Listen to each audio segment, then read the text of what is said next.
स्वातंत्र्य दिनानिमित्त माहेश्वरी मस्के हिचे प्रभावी भाषण. जवळा दि. 15 ऑगस्ट 2026.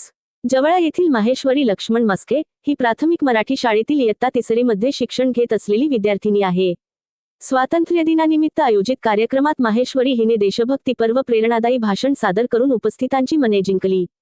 लहान वय असूनही माहेश्वरी हिने स्वातंत्र्याचे महत्त्व, देशासाठी बलिदान देणारे स्वातंत्र्य सैनिक तसेच देशाच्या प्रगतीमध्ये विद्यार्थ्यांची भूमिका याबाबत प्रभावीपणे विचार मांडले. तिच्या ओघवत्या आणि आत्मविश्वासपूर्ण भाषणाला उपस्थितांकडून उत्स्फूर्त दाद मिळाली. विद्यार्थ्यांनी शिक्षणाला प्राधान्य देऊन देशाच्या विकासासाठी जबाबदार नागरिक बनावे, तसेच राष्ट्रध्वजाचा आणि देशाचा सदैव सन्मान करावा, असा संदेश माहेश्वरी हिने आपल्या भाषणातून दिला. इयत्ता 3रीतील चिमुकल्या विद्यार्थिनीने स्वातंत्र्य दिनाच्या कार्यक्रमात केलेल्या या प्रभावी भाषणाचे उपस्थित शिक्षक, पालक आणि ग्रामस्थांनी कौतुक केले.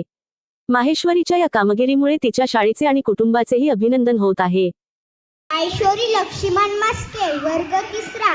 आदरणीय व्यासपीठावरील मान्यवर, पूज्य गुरुजन व उपस्थित सर्वांना माझा नमस्कार. आज 15 ऑगस्ट आपल्या भारताचा स्वातंत्र्य दिन. सर्वप्रथम आपणास स्वातंत्र्य दिनाच्या हार्दिक शुभेच्छा. मित्रांनो, मनाला सुन्न करणाऱ्या अशा कितीतरी घटना आहेत ज्या आपल्यातील एकतेला बाधा आणत आहेत. मित्रांनो, दिनांक 15 ऑगस्ट 1947 ची सकाळ प्रत्येक भारतीयासाठी खूपच वेगळी अशी होती. सुमारे 150 केवळ दिल्लीच्या लाल किल्ल्यावरच तिरंगाच फडकलेला नव्हता, तर तो प्रत्येक भारतीयाच्या हृदयात धडकलेला होता.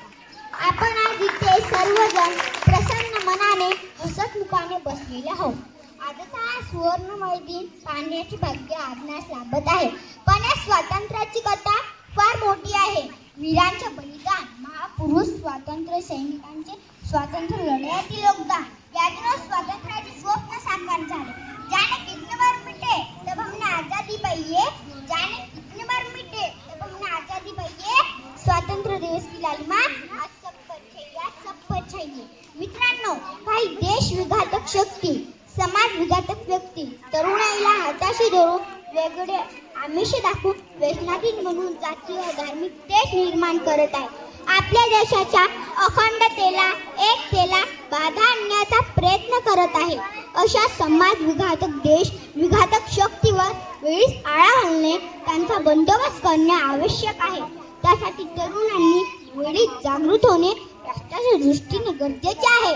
आपला भारत देश ज्या देशाला स्वतःचा स्वर्णिम इतिहास आहे, उज्ज्वल परंपरा आहे, आणि प्रत्येकास वाटते आपला भारत देश जागतिक महासत्ता बनायला पाहिजे, विश्वगुरू बनायला पाहिजे. त्यासाठी मित्रांनो, आपला भारत देश पैशाने समृद्ध नव्हे तर माणसांनी समृद्ध बनायला पाहिजे. तसेच कुठल्याही नव्या टेक्नॉलॉजीची गरज नाही, तर एकतेची, बंधुतेची, समजतेची टेक्नॉलॉजी पाहिजे. त्यासाठी कुठल्याही मंत्रतंत्राची गरज नाही, तर माणुसकीच्या मंत्रांची गरज आहे.